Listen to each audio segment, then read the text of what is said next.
So, for this tarot reading today, the card that fell out will represent humanity. And the first card that I pulled after that will represent you. And the card that I pulled after that will represent your life path. So, this is Fortitude, which represents humanity. Let's find that.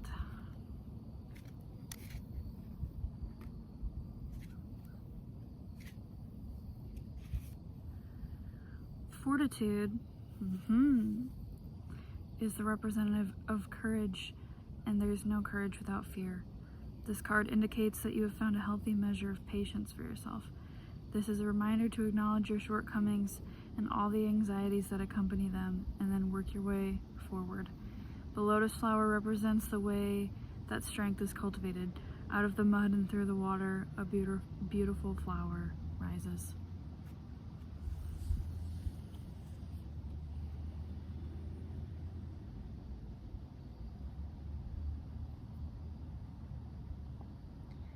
I think that is really fitting for right now.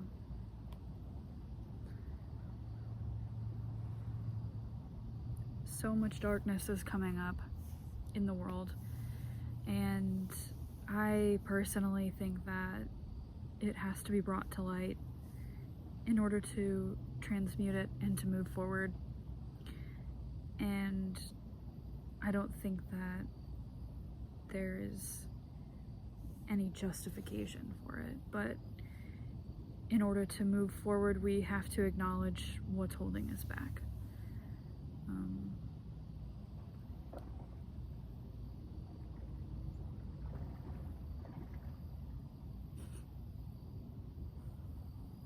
There's lots of fish right now.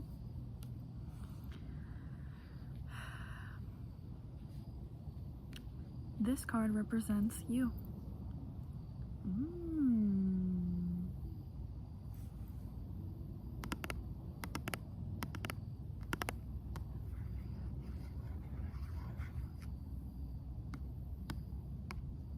Judgment.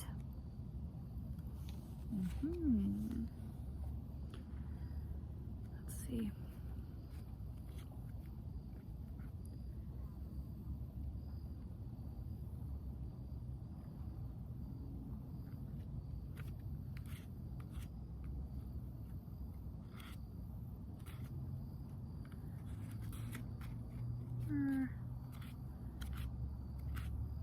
Where are you?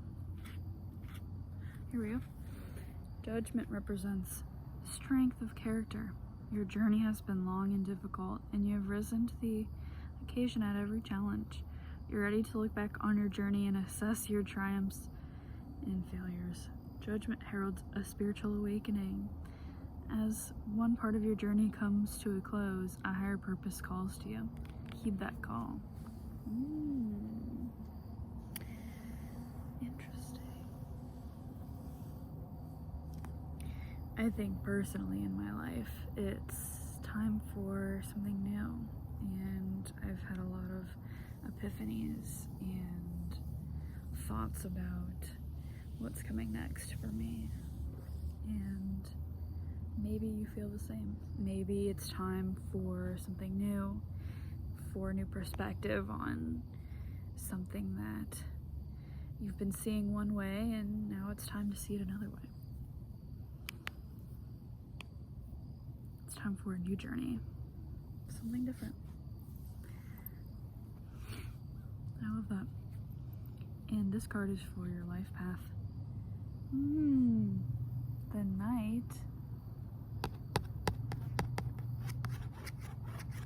of Swords. Let's see. I really like the art. Look at that.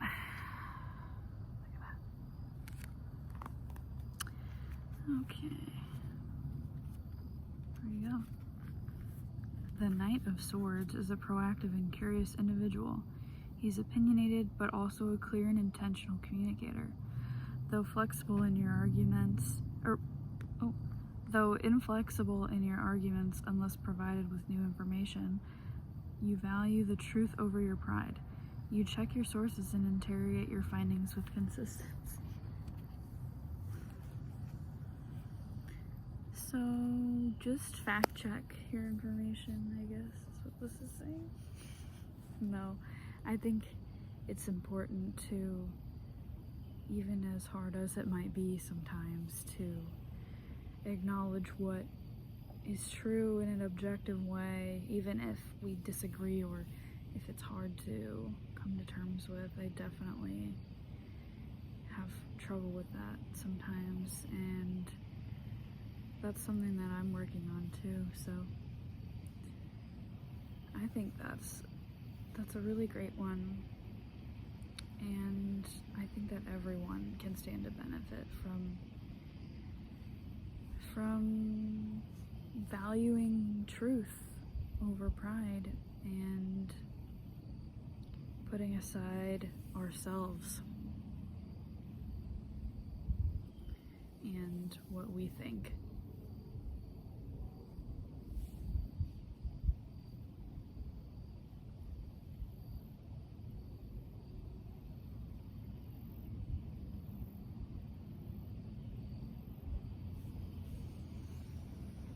I think that was great. And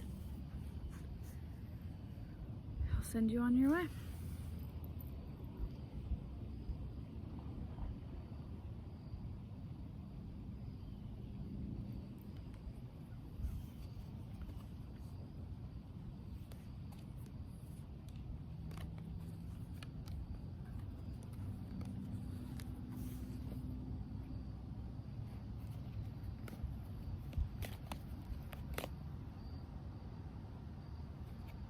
You're still here? You want one more, don't you? That's okay, I always do too. Let's just do a little bit of this, a little bit of that. Give it the old razzle dazzle. And we'll do this for your top one. Ah, 3 of Swords.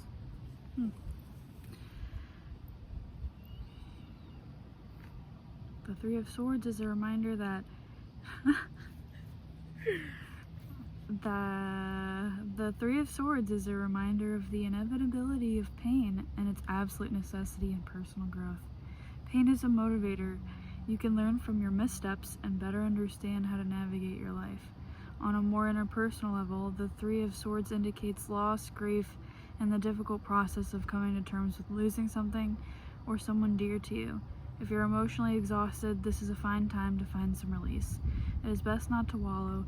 Tomorrow is another day. Wow. Good thing we pulled one more. That one definitely called to me. Maybe it did for you.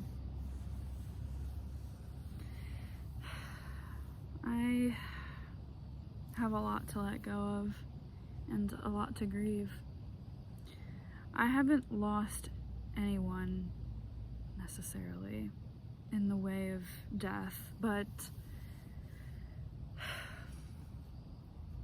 I have lost versions of people in my life that I thought were different. Versions of people that I thought were real, and instead they were just versions of myself that I projected onto them. Everyone does that. But when you see who someone really is, that can be really hard, especially if you find yourself resonating with them on some level, and there is a reason for that. So I've had to come to terms with a lot of parts of myself and a lot of parts of other people that were difficult to accept. And if I'm being honest, I don't know if I'll ever stop grieving who I used to be or who I could have been. And I don't think it's wrong. I just think that's a part of growing and integrating. So it's kind of topical. Actually, I've been thinking about that today. So yeah, it's healthy to grieve, and it's healthy to let go. So yeah, good reading. Thanks for stopping by.